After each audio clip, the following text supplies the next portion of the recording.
Welcome to cook with Sara working mom channel. இன்றைக்கி நம்மளோட சேனலில் கம்பள குழி பணியாரம் தான் எப்படி பண்ணுறதுன்னு பார்க்க போகிறோம். இது ரொம்ப சிம்பிள் அண்ட் ஹெல்த்தியான ரெசிபி.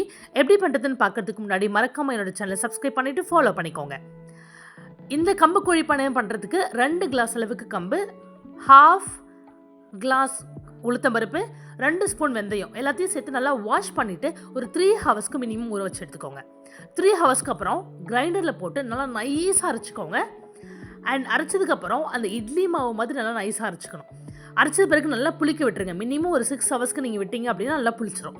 புளிச்சதுக்கப்புறம் தண்ணியை கொஞ்சம் ஆட் பண்ணிவிட்டு இது மாதிரி நல்லா மிக்ஸ் பண்ணிக்கோங்க. மிக்ஸ் பண்ணதுக்கப்புறம் இது தாளிப்பு ரெடி பண்ணணும். தாளிப்புக்கு ஒரு சின்ன பேனில் கொஞ்சம் ஆயில், கடுகு, பச்சை மிளகாய், 2 பெரிய சைஸ் வெங்காயம் குட்டி குட்டியாக கட் பண்ணி எடுத்து வச்சுருக்கேன். எல்லாத்தையும் போட்டு ஒன்றா ஃப்ரை பண்ணிக்கோங்க. ஸோ நல்லா டீப் ஃப்ரை பண்ணிக்கோங்க. டீப் ஃப்ரை பண்ணிவிட்டு இந்த தாளிப்பை அந்த மாவோடு ஆட் பண்ணிக்கோங்க. ஸோ நல்லா ஃப்ளேவர்ஃபுல்லாக இருக்கும். ஆட் பண்ண பிறகு மறுபடியும் நல்லா மிக்ஸ் பண்ணி விட்டுட்டு ஆஸ் யூஷுவல் குழிப்பணியார சட்டியை நம்ம அடுப்பில் வச்சுட்டு மீடியம் ஃப்ளேமில் வச்சு கொஞ்சம் கொஞ்சமாக ஆயில் விட்டுட்டு அந்த குழியில் நம்ம ரெடி பண்ணி வச்சுருந்த மாவை இப்போ ஆட் பண்ணிக்கணும். ஆட் பண்ணிவிட்டு மீடியம் ஃப்ளேமில் 2 பக்கமும் நல்லா வேக விட்டு நீங்கள் எடுத்தீங்க அப்படின்னா சும்மா அட்டகாசமான டேஸ்ட்டில் கம்பில் பண்ண குழிப்பணியாரம் ரெடி. இந்த கம்பு குழி பணியாரத்துக்கு நீங்கள் காரசாரமான எண்ணெய் வச்சு சாப்பிட்டாலுமே அல்டிமேட்டாக இருக்குங்க.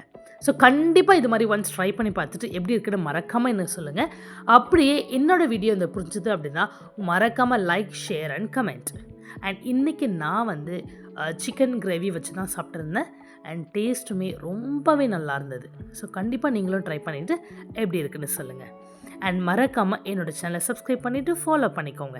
தேங்க்ஸ் ஃபார் வாட்சிங்.